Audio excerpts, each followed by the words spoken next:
Assalamualaikum warahmatullahi wabarakatuh. Selamat datang kembali di dalam video pembelajaran statistika. Sebelum kita memulai video pada kali ini, mari kita berdoa terlebih dahulu agar semuanya dilancarkan. Berdoa tidak pernah usai. Pada kesempatan kali ini saya akan memberikan tutorial berupa langkah-langkah bagaimana melakukan analisis regresi menggunakan SPSS. Seperti yang teman-teman sudah bisa membaca di dalam modul praktikum bahwa yang namanya analisis regresi ini merupakan kelanjutan dari teknik korelasi, sehingga beberapa langkah analisisnya sebenarnya merupakan langkah-langkah dari korelasi. Hanya bedanya dalam regresi ini nanti tujuannya adalah untuk melihat seberapa besar peranan variabel independen yang kemudian karena ini regresi biasa disebut dengan prediktor terhadap variabel dependen yang kemudian disebut dengan kriterium. Jadi kata kuncinya di situ, seberapa besar peranan. Jadi itu merupakan ciri khas dari regresi. Karena apa? Karena di dalam regresi nanti kita bisa memperoleh yang namanya persamaan garis linier.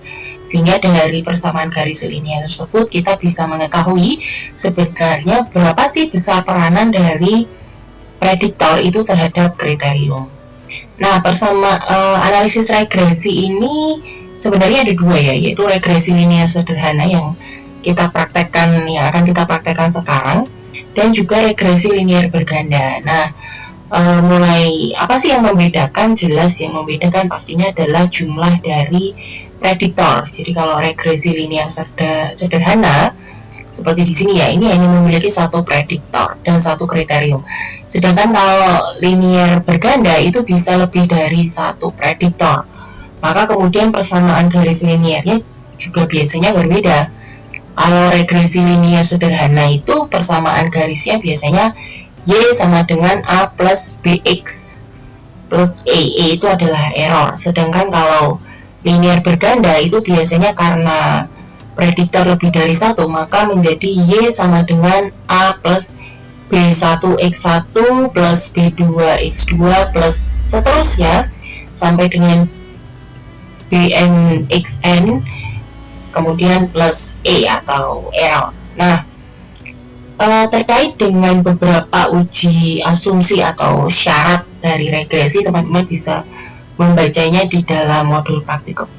Nah, sekarang kita akan berfokus dengan bagaimana kita caranya melakukan regresi linear sederhana ya, karena di sini saya hanya memiliki satu prediktor dengan satu kriterium, di mana prediktornya adalah intelijensi dan kriteriumnya adalah prestasi, di mana taraf kepercayaannya yang kita ambil adalah 95%. Nah, hanya adalah prestasi ini tidak dapat memprediksi intelijensi, dan kemudian HA-nya prestasi ini bisa atau dapat memprediksi intelijensi.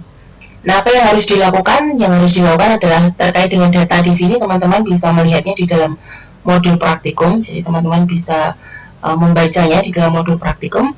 Nah, apa yang harus dilakukan? Yang pertama adalah klik analyze, kemudian regression. Jadi di sini ada regression ya. Di sini memang khusus untuk melakukan analisis regresi. Nah, karena kita bicara tentang regresi linear, maka di sini kita klik linear. Nah, kemudian tadi sudah jelas bahwa dalam regresi linear itu sudah pasti yang mana menjadi kriterium dan mana yang menjadi prediktor. Nah, di sini kita tahu bahwa yang menjadi dependennya atau kriteriumnya itu adalah prestasi, maka prestasi kita masukkan di dalam dependen. Kemudian prediktornya itu atau independennya itu adalah intelijensi. Nah, kemudian kita lihat di dalam statistik, kita bisa mengkliknya ya. Di sini ada estimate, kemudian ada model fit, kita checklist, kemudian kita deskriptif bisa kita checklist juga, kemudian kita klik continue. Nah, kemudian kita klik OK. Nah, maka kemudian nanti akan muncul yang namanya output ya, halaman output, sama seperti kemarin di dalam korelasi. Teman-teman bisa melihat di video pembelajaran tentang korelasi, maka kalau kita lihat ada beberapa perbedaan ya. Kalau kemarin dalam korelasi yang muncul hanya ini saja ya. Nah, kita tahu apa yang harus kita lakukan adalah kita melihat correlation-nya dulu. Ini kenapa tadi saya mengatakan bahwa analisis regresi itu sebenarnya adalah analisis yang beberapa langkahnya itu merupakan langkah dari korelasi. Maka kemudian tidak mengherankan jika kemudian output correlation itu kemudian muncul di sini. Nah, sebenarnya karena ini regresi linear sederhana, maka pasti nanti nilai regresinya itu pasti akan sama dengan korelasi. Nilai korelasi di sini kita dapat nilai 0,730 ya di sini ya, nilai Pearson correlation-nya. Nah, nanti pasti nilai regresinya juga sama. Karena apa ya? Karena ini regresi linear sederhana, hanya dengan menggunakan satu prediktor. Nah, seperti itu. Nah, kita tahu bahwa di pertemuan sebelumnya, di video pembelajaran sebelumnya, sudah saya jelaskan bahwa nilai korelasi ini menunjukkan arah dan kekuatan. Nah, kalau kita bisa lihat 0,730 itu menunjukkan bahwa ada kekuatan hubungan yang kuat dengan signifikansinya kurang dari 0,05, maka berarti ada hubungan yang kuat antara prestasi dengan intelijensi, atau korelasi yang kuat antara prestasi dengan intelijensi. Nah, kalau tadi saya mengatakan nilai regresi, maka mana sih tabel yang harus dibaca? Yang harus dibaca adalah ini. Nah, ini yang disebut kemudian dengan nilai R di sini. Nilai R di sini pasti akan sama, tadi kita cek ya. Nah, pasti sama, karena nilai R di sini adalah nilai yang ditampilkan yang merupakan nilai koefisien korelasi Pearson. Dan hasilnya pasti sama dengan ini, 0,730. Nah, kemudian kita mendapatkan nilai R square. Nilai R square atau R kuadrat ya. Ini menunjukkan adanya koefisien determinasi. Jadi, koefisien determinasi ini menunjukkan seberapa jauh sih tingkat hubungan antara variabel X dan Y. Nah, kita tahu bahwa R square di sini nilainya adalah 0,533, maka itu berarti variasi pada prestasi, karena kriterianya adalah prestasi, itu dapat dijelaskan oleh variabel intelijensi itu adalah sekitar 53,3%, seperti itu. Nah, kemudian kita berlanjut pada nilai F ya, nilai F di sini. Nah, ini yang harus kita cari ya. Sebenarnya nilai regresinya itu ada di sini. Jadi nilai regression di sini. Nah, ini adalah tabel ANOVA. Kita tahu nilai F-nya adalah 9,146 dengan signifikansinya adalah 0,16. Nah, ini jelas kurang dari 0,05.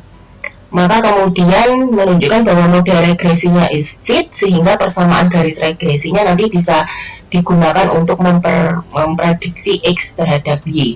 Maka kesimpulannya, intelijensi itu secara signifikan dapat memprediksi prestasi. Kemudian setelah kita tahu bahwa kesimpulan adalah intelijensi itu secara signifikan dapat memprediksi prestasi, maka kemudian kita tahu juga bahwa tadi karena nilai F-nya ini adalah signifikan, maka kemudian persamaan atau model persamaan garis regresinya nanti yang kita peroleh itu bermakna secara statistik. Nah, pertanyaan adalah bagaimana kemudian kita menarik persamaan garis regresi. Kita beralih ke tabel berikutnya, yaitu tabel koefisien.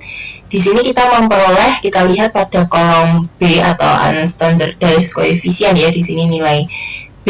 Di sini kita mendapatkan bahwa yang namanya Y, karena tadi persamaannya adalah Y sama dengan BX ya, BX plus A atau A plus BX plus error, maka kita tahu bahwa nilai B-nya untuk intelijensi itu adalah 0,659. Sedangkan nilai A atau yang disebut dengan konstanta di sini adalah 0,930.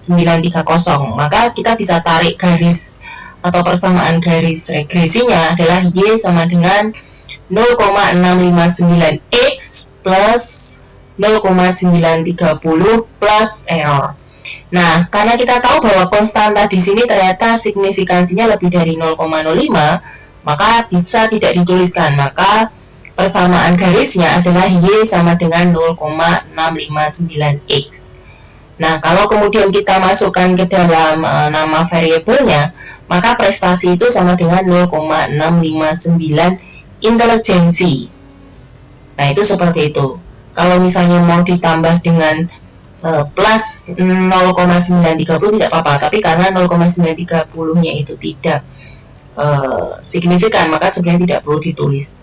Nah, apa yang kemudian dapat kita ketahui? Bahwa yang pertama adalah intelijensi itu secara signifikan dapat memprediksi prestasi. Dapat dilihat dari ini tadi ya, yang tabel ANOVA, bahwa P-nya signifikansinya kurang dari 0,05, dan F hitungnya di sini pasti lebih besar daripada F tabel. Nah, hubungan antara prestasi dan intelijensi itu menunjukkan korelasi yang kuat. Kita bisa lihat di dalam nilai R-nya ini adalah 0,730. Nah, korelasinya itu bersifat positif. Kita tahu dari mana? Dari nilai persamaan garis ini. Nah, persamaan ini tanda plus, artinya semakin tinggi intelijensinya, maka akan semakin naik prestasinya. Nah, konstanta sebesar 0,930 ini bermakna bahwa bila tanpa adanya intelijensi, maka sebenarnya subjek itu sudah memiliki nilai prestasi itu sebesar 0,930. Dan dari nilai koefisien determinasi, kita dapat memperoleh hasil bahwa yang namanya variabel intelijensi itu dapat menjelaskan 53,3% dari variasi prestasi. Dan hubungan ini bermakna secara statistik ya. Nah, maka kalau misalnya kita mau lihat ya, kalau tadi misalnya prestasi itu misalnya 0,659 dari intelijensi, kalau misalnya kita ambil lah, kita cari di dalam soal di sini pakai nilai 3 ini ya, misalnya maka prestasi itu sama dengan 0,659 kali 3, maka hasilnya adalah 2,977. Padahal di soal kita ketahui prestasinya adalah nilainya 2. Lah, kok bisa? Kenapa bisa berbeda? Maka itulah yang disebut dengan residu atau error. Nah, ini bisa terjadi karena persamaan garis regresi yang kita peroleh tadi itu hanya dibuat berdasarkan 10 subjek yang ada di sini. Nah, demikianlah penjelasan atau video pembelajaran pada kesempatan kali ini. Kita akan bertemu pada video pembelajaran yang berikutnya. Terima kasih. Assalamualaikum warahmatullahi wabarakatuh.